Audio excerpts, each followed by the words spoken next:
కష్టపడి మీకు అందరికీ తెలిసే ఉంటుంది ఇప్పటికీ మహారాష్ట్ర తెలుగు సాహిత్య అకాడమీ అఫీషియల్ గా గవర్నమెంట్ తరఫున ఏర్పడటానికి కారకులేండి జగన్ బాబు గారు, అశోక్ కాంటే గారు ఈ రోజు ఇంకా వస్తున్నారే మనకు సంగవేల్ రవీంద్ర గారు వారందరూ ముఖ్యమైన ఏమంటారు ప్రథమ కారణాలంటారు. ఫస్ట్ కాజెస్ ఎన్నేళ్ళు పట్టింది? 4-5 ఏళ్ళుగా చేస్తున్నాం. ఎందుకంటే గుజరాతీ, తర్వాత ఉర్దూ, పంజాబీ ఇలాంటి భాషలకి సాహిత్య అకాడమీ ఉంది, కానీ తెలుగుకి అరవకి లేదు. దక్షిణాది భాషలను వాళ్ళు ఇగ్నోర్ చేశారు. మొత్తానికి రికగ్నైజ్ చేసి బొంబాయిలో ఎంతమంది తెలుగు వాళ్ళు ఉన్నారు అని తెలిసి వారు పెట్టడానికి చేశారు. జియో అయితే వచ్చింది. ఈ ఎలక్షన్ కాగానే దాని యొక్క రూల్స్ అండ్ రెగ్యులేషన్స్ ఇస్తారు. కొంచెం కార్యక్రమం ఉంది, దాని గురించి జగన్ బాబు గారు విస్తృతంగా చెప్తారు. నేను చెప్తే భాగం కాదు. దానికి తోడుగా ఎఫ్టామ్ ఫౌండేషన్ అంటే ఒక భావానికి ఈ రోజు ఉదయించిందని ఎవరైనా చెప్పగలమా మనకు తెలియదు. ఈ రోజు నుంచి ఉంది ఆ భావం అంటే ఆ రోజు చెప్పాం కాబట్టి అని చెప్పి అంటే federation of Telugu associations of Maharashtra అనేది ఒక ఐడియా. ఇదంటే ఫిజికల్ ఎంటిటీ. దీనికి ఆఫీసు, వ్యవహారం, అధ్యక్షుడు, సెక్రటరీ ఇట్లా లేవు. కానీ ఇది ఐడియా. ఏంటి ఐడియా వెనకాలన్నది అంటే మహారాష్ట్రలో వలస వచ్చి కానీ ఇక్కడే పుట్టి పెరిగి కానీ ఉన్న తెలుగు వారందరినీ కలపటానికి ఒక మాధ్యమం. దాని వెనకాల ఇంకో అంతరార్థం. నేను మొట్టమొదట 1961లో ముంబై వచ్చాను.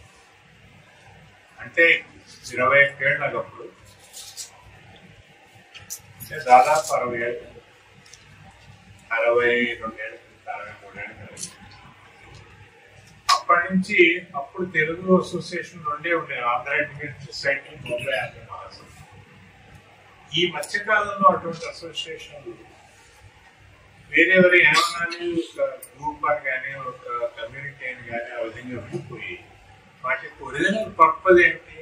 ముంబైలో ఉన్న తెలుగు వాళ్ళని రిప్రజెంట్ చేయటం, ప్రాతినిధ్యం వహించటం, వాళ్ళ పిల్లలకు చదువు చేర్పించడం. ఈ రెండు ఉద్దేశాలు ఎడ్యుకేషన్ సొసైటీను ఆంధ్ర మహాసభ ఏర్పడింది.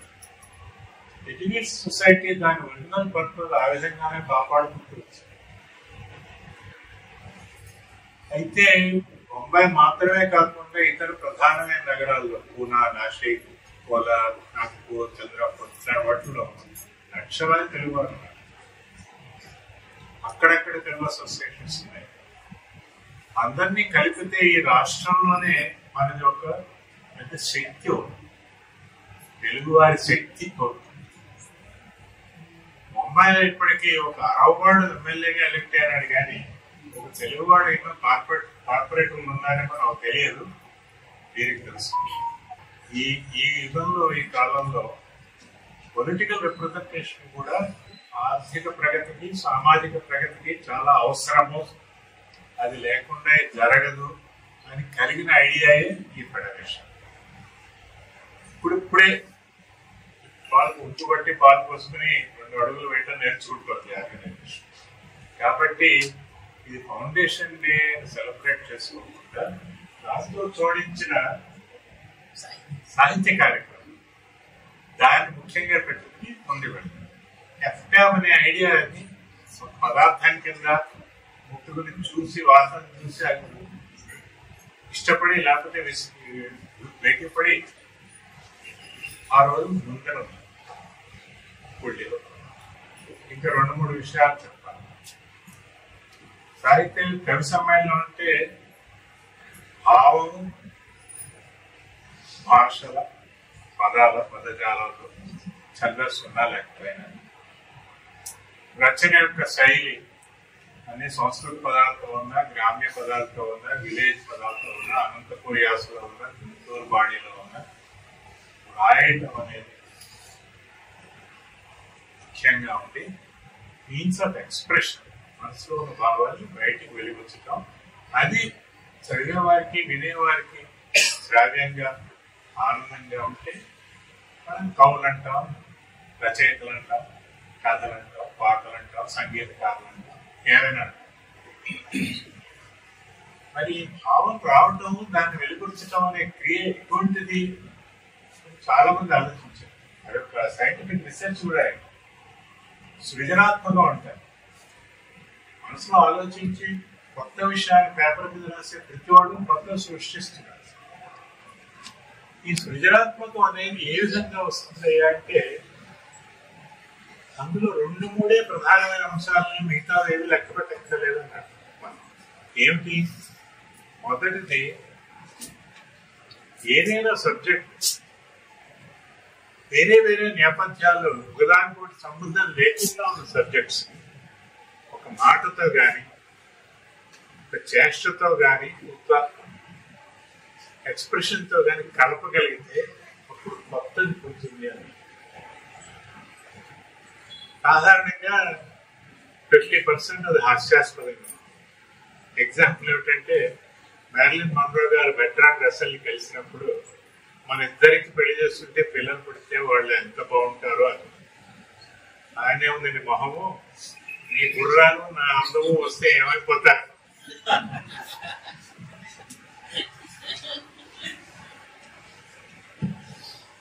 డిఫరెంట్ నేపథ్యాలు ఒక్క మాటతో కలిపితే కొత్తది పుడుతుంది.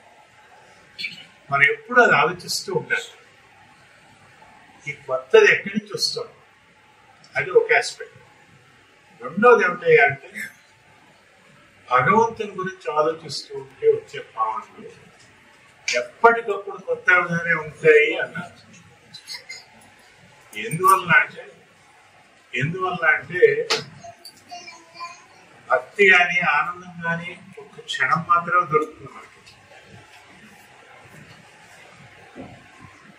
చాలా మంది తిరుపతి వెళ్ళి వెంకటేశ్వర స్వామి దర్శనం చేసుకున్న వాళ్ళే అయి ఉంటారు. మనకి 5 సెకండ్ల దర్శనం జరుగుతుంది, మైండ్ బ్లాంక్ అయిపోతుంది. తిరిగి వచ్చిన తర్వాత అనుభవాన్ని మీరు రాయగలరా, వర్ణించగలరా? లేదు. ఎందుకంటే భగవంతుడి ద్వారా కలిగే ఆనంద స్పృహ చాలా క్షణికమైనది. ఆయన 1 సెకండ్లో 1 మిలియన్ సెకండ్ మాత్రమే మీకు ఇవ్వగలడు.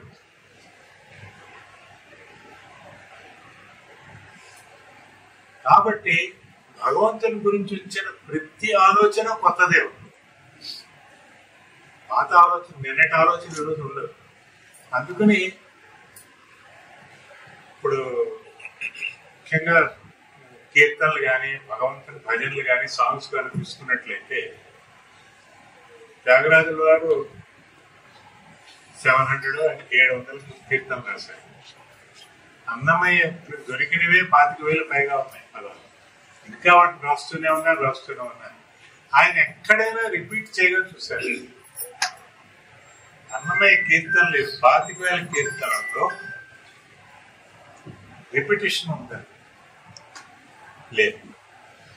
సృజనాత్మకమైనది భగవంతుని యొక్క ఆలోచన అనేది 2వ సూత్రం.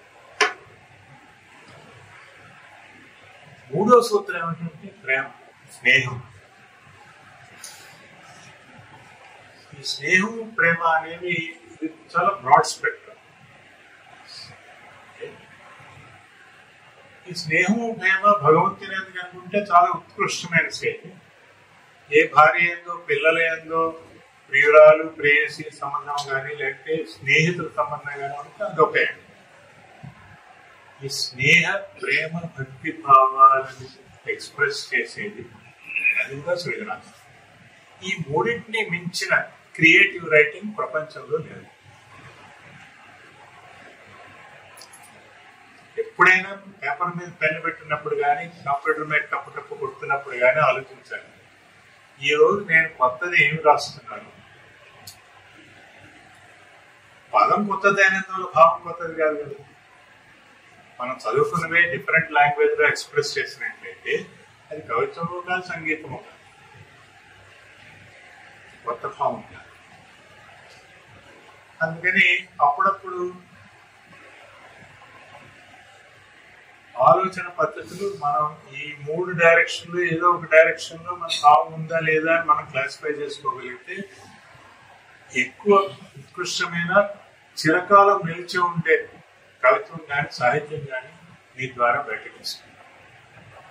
ఇది నా అనుభవం కాబట్టి నేను చెప్తాను. ఇంకా మూడో విషయం ఏంటంటే 2-3 శతాబ్దాలుగా విప్లవ కవిత్వం, నానీలు, హైకోలు, మినీలు, ముత్యాల సరాలు ఇలాంటివన్నీ వచ్చాయి. ఇదేదో ఆధునికం అని అనుకోవద్దు. ఆనాడు 100-120 ఏళ్ళకి ముందుగా గురదాడి వారు రాశారు.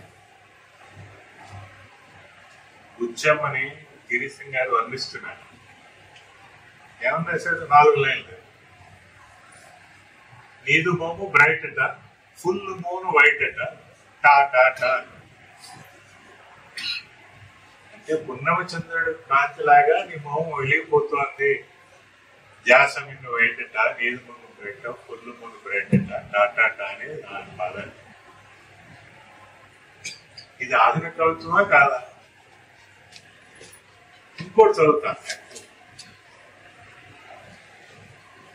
ఇది రామాయణం మీద ఎవరో రాశారు.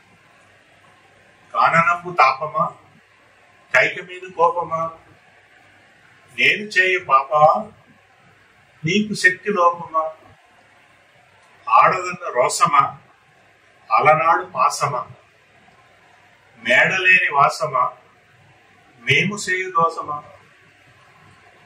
కళ్ళలేన నేయమా, కంటి నీకు హేయమా, తల్లడిల్ల న్యాయమా. ఇది ఆధునిక కవిత్వమా, పద్యమా, పాట, ప్రవచనమా? మీరు ఆశ్చర్యపోతారు. రామచంద్ర నీ దయ ఏలరాదయ అని త్యాగరాజకి 18th సెంచరీలో ఆయన రాసిన ఆధునిక కవిత్వం ఇలా ఉంటాయి. సరే, మరి ఇంత మైక్ దాకా నాకు ఛాన్స్ ఇచ్చారు కాబట్టి ఏదో ఒకటి నేను కూడా ప్రూవ్ చేసుకోవాలి కదా. అందుకని ఇది నేను రాసింది, దీని పేరు భగవాన్ వాచ. మాట్లాడుతున్నాను నేను కాదు, భగవాన్ శ్రీకృష్ణ స్వామి పరమాత్మ. అంటే పరమాత్మ వేదాంత పరంగాను ప్రేమభక్తి పరంగాను ఆ 2 భావాలు ఏకీభవించిన ఏకైకమూర్తి శ్రీకృష్ణ భగవాన్. ఆయన ప్రేమ రూపం రాధ. ఇది గుర్తుపెట్టుకోవాలి ఎప్పుడు. ఆయన అంటున్నాడు మళ్ళాంటి మామూలు మనుషులతో, ఏమనంటున్నాడు? అవునంటే అదే అనుకోవయ్యా, కాదంటే అదే అనుకో. రాముడన్నా నేనే, రహీం అన్నా నేనే. దేవాలయంలో దీపం పెట్టిన, చర్చిలలో అర్చించిన, అన్నీ చేను నాకే, దీవించేది నేనే. అవునంటే అదే అనుకో, కాదంటే ఇదే అనుకో. సత్తు చిత్తను భ్రమించకన్నా సత్ అంటే ధర్మం, చిత్త అంటే పరబ్రహ్మం. ఆత్మలన్నిట బొమ్మ బరుసు నేనే. అవునంటే అదే అనుకో, కాదంటే ఇదే అనుకో. విన్నవన్నీ విద్యలే, విద్యకు ఫలితం జ్ఞానం. జ్ఞానం సాధన బ్రహ్మం, ఇదొక దారి. తపం జపం భక్తి అదో దారి. గమ్యం ఎటైనా నేనే. అవునంటే అదే అనుకో, కాదంటే ఇదే అనుకో. చూసేదేది, చూపించేదేది, చూసేవాడెవడు, వాడు ఉండేది ఎక్కడ. చూసినది నన్నే, చూపించేవాడిని నేనే. అవునంటే అదే అనుకో, కాదంటే ఇదే అనుకో. రప్పళ్ళు, రాళ్లల్లో, చీమల్లో, చుక్కల్లో, చెట్లల్లో, చేమల్లో, జనజంతురాశులలో ప్రాణం నేనే, జీవం నేనే, జీవుణ్ణి నేనే. పర్లేదు, తారట్లేదు. స్వర్గం అంటే పైన లేదు, కింద లేదు. నరకం అంటే కింద లేదు, పైన లేదు. చేరేది ఒక్క చోటికే.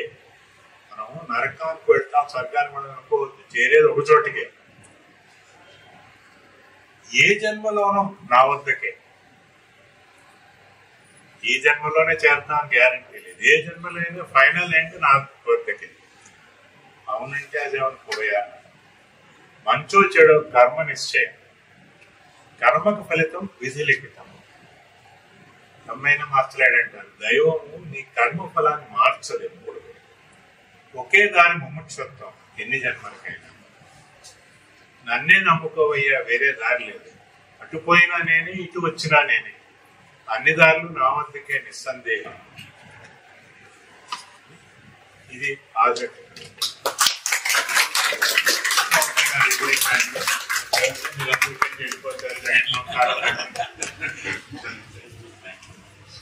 ధన్యవాదాలు సార్. మే 19 తారీఖు నాడు డాక్టర్ గరికపాటి గారి ప్రవచనం ఉంది. ఆ సభలో కేవీ రమణ గారి సార్ది పుస్తకావిష్కరణ కూడా ఉంది. దాన్ని అందరూ రావాలి, అందరూ ఆ వ్యక్తి పొందాలని మా యొక్క కోరిక. జగన్ బాబు గారి 0 బడ్జెట్ ప్రాజెక్ట్ అంటే టీవీ లేకుండా స్టార్ట్ చేసి జనాదరణ వల్ల కొంచెం సర్ప్లస్ మిగిలితే శాస్త్రమానికి కానీ, ఆనంద నిలయానికి కానీ, బృందావనానికి కానీ చేరుతుందని ఆశ.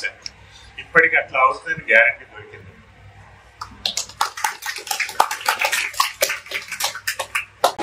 చూసుకోను